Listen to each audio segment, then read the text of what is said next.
The Central Bank Governor Godwin Emefiele briefing the press on the outcome of the Monetary Policy Committee meeting. Well, the MPC, after the meeting, voted to retain the monetary policy rate at 14%, the cash reserve ratio at 22.5%, the liquidity ratio at 30%, while retaining the asymmetric corridor at plus 200 and minus 500 basis points around the MPR.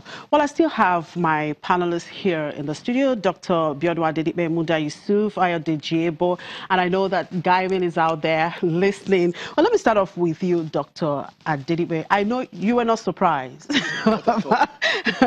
You're not surprised about the outcome, but how would you react to the various considerations?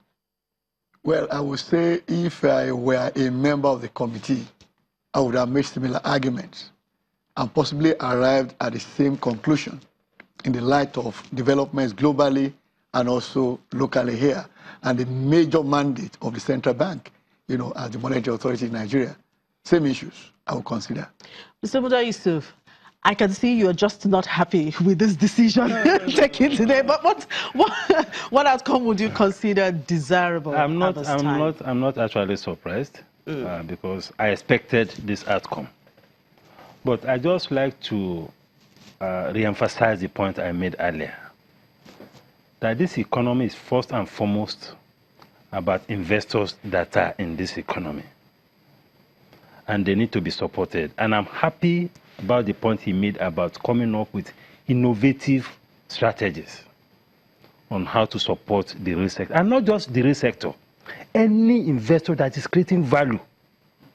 Because everybody that creates value is desirable or desired, needs to be supported. So I'm happy about that. Let us see how it will go.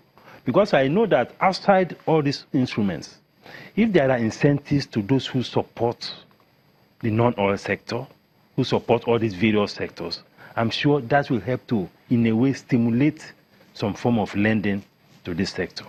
Then we need also to be careful about too much emphasis on portfolio investment. Because if we emphasize it too much, it will be hurting the domestic economy. So that is important, because portfolio investments are not, they are fair weather investments. They don't stay here for too long, and they are very disruptive.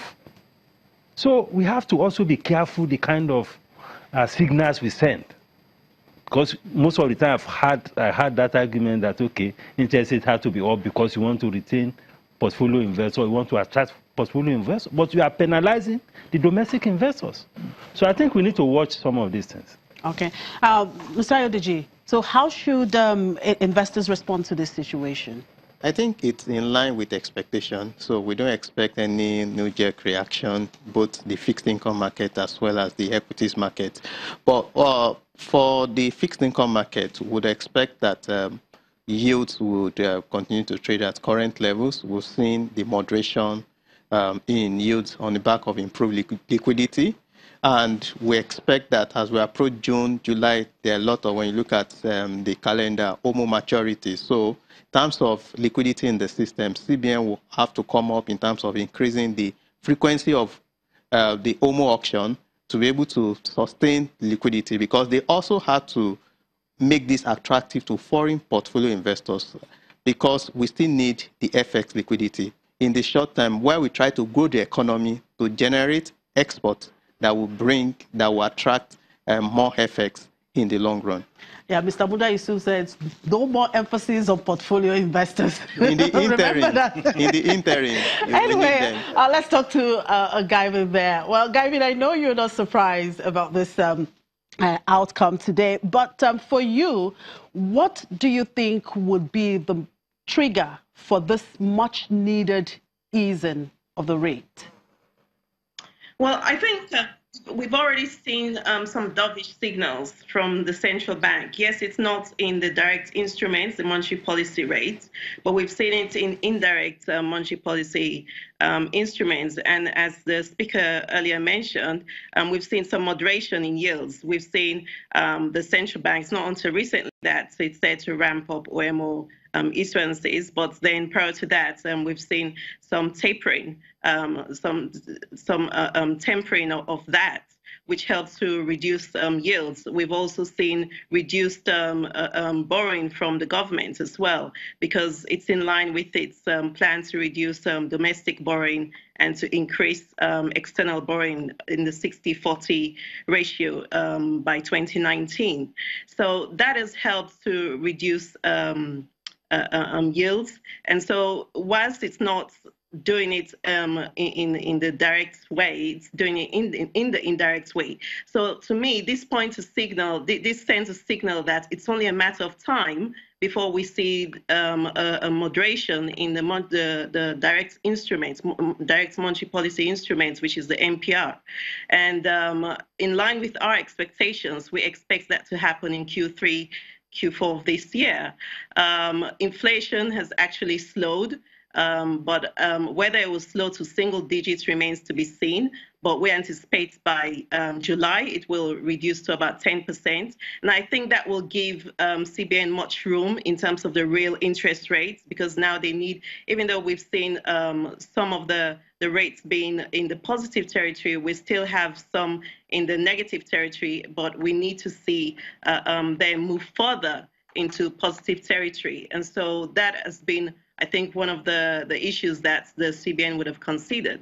And then you have the private sector credits, which remains very weak at the moment. So factors like that, I think, will come into intense consideration in the coming months.